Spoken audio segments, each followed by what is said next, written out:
আসসালামু আলাইকুম ওয়া রাহমাতুল্লাহি ওয়া বারাকাতুহু। আলহামদুলিল্লাহ ওয়াসসালাতু ওয়াসসালামু আলা রাসূলিল্লাহ বা'দ। সুপ্রিয় দর্শক শ্রোতা ভাই বোন, সালাতুল হাজত কি এবং কিভাবে সালাতুল হাজত আদায় করতে হয়, আজ আমরা সে বিষয়ে জানার চেষ্টা করব ইনশাআল্লাহ তাআলা। হাজত মানে হলো প্রয়োজন, সালাতুল হাজত মানে হলো প্রয়োজনের সালাত। এমন কোনো মানুষ পৃথিবীতে নেই যার কোনো চাওয়া, যার কোনো বিশেষ প্রয়োজন নেই। মূলত বিশেষ কোনো প্রয়োজন, বিশেষ কোনো ইস্যু, বিশেষ কোনো গুরুত্বপূর্ণ চাওয়াকে সামনে রেখে সেটি বিষয়ে আল্লাহ তাআলার কাছে আবেদন নিবেদন করার জন্য, দোয়া করার জন্য যে সালাত আদায় করা হয় সেটাকে বলা হয় সালাতুল হাজত। সালাতুল হাজত এই নামে, এই শব্দে আলাদা করে কোনো সালাতের কথা হাদিসে সেভাবে বর্ণিত না হলেও মৌলিকভাবে সালাতুল হাজত বা বিশেষ প্রয়োজনের প্রেক্ষিতে সালাত আদায় করা এই বিষয়টি প্রমাণিত।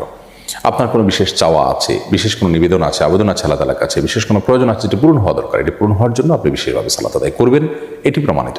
কোরআনে কারিমে আল্লাহ তাআলা বলেছেন, ওয়াস্তাঈনু বিস-সাবরি ওয়াস-সালাহ, তোমরা সবর এবং সালাতের মাধ্যমে আল্লাহ তাআলার কাছে সাহায্য প্রার্থনা করো। যে কোনো ইস্যুতে সাহায্য প্রার্থনা করার ব্যাপার থাকতে পারে, সেখানে আমরা সালাত আদায় করে সাহায্য প্রার্থনা করব। এটাই হলো প্রয়োজনের মুহূর্তের সালাত। আর নবী করিম সাল্লাল্লাহু আলাইহি ওয়াসাল্লাম সম্পর্কে আবু দাউদে বর্ণিত হয়েছে, কানাইদা হাজাবাহু আমরুন ফাসাল্লাহ।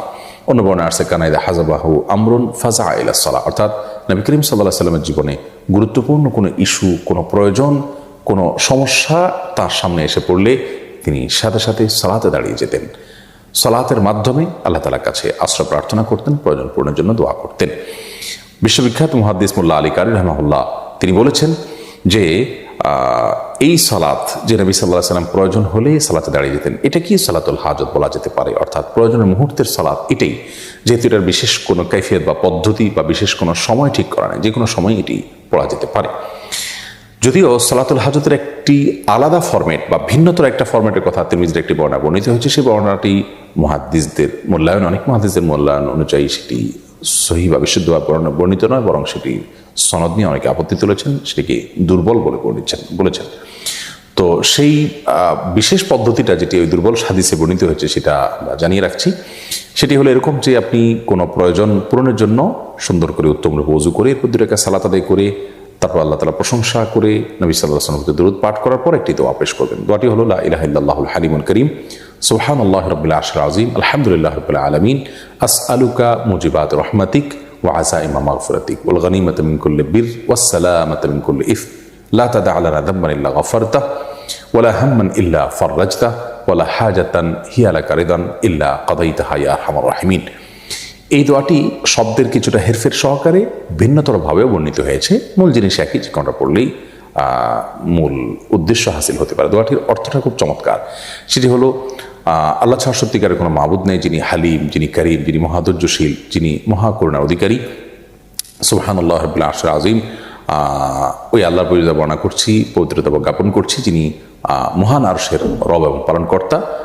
প্রশংসা করছি ওই আল্লাহর, যিনি সকল জগৎসমূহের পালনকর্তা।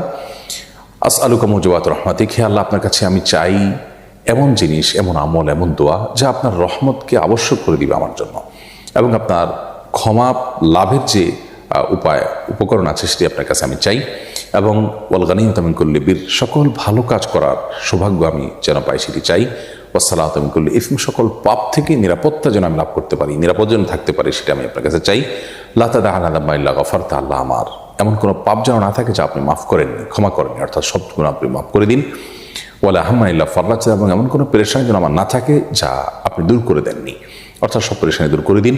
এবং আমার এমন কোনো প্রয়োজন যেন না থাকে যে প্রয়োজনটা পূর্ণ হওয়ার মাঝে আমার কল্যাণ নিহিত আছে, এবং যাতে আপনার সন্তুষ্টি আছে সেই প্রয়োজন যেন অবশ্যই আপনি পূরণ করে দিন। তো দোয়াটির অর্থ বেশ চমৎকার। এমনিতেও আমরা সাধারণভাবে দোয়াটি পাঠ করতে পারি।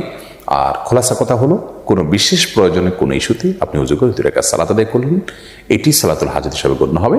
আল্লাহর কাছে আপনি মন খুলে দোয়া করবেন, নিবেদন করবেন, ইনশাআল্লাহ বিদিনিল্লাহ যে কোনো প্রয়োজন আল্লাহ তাআলা আপনার পূরণ করবেন। এটি যে কোনো সময় হতে পারে।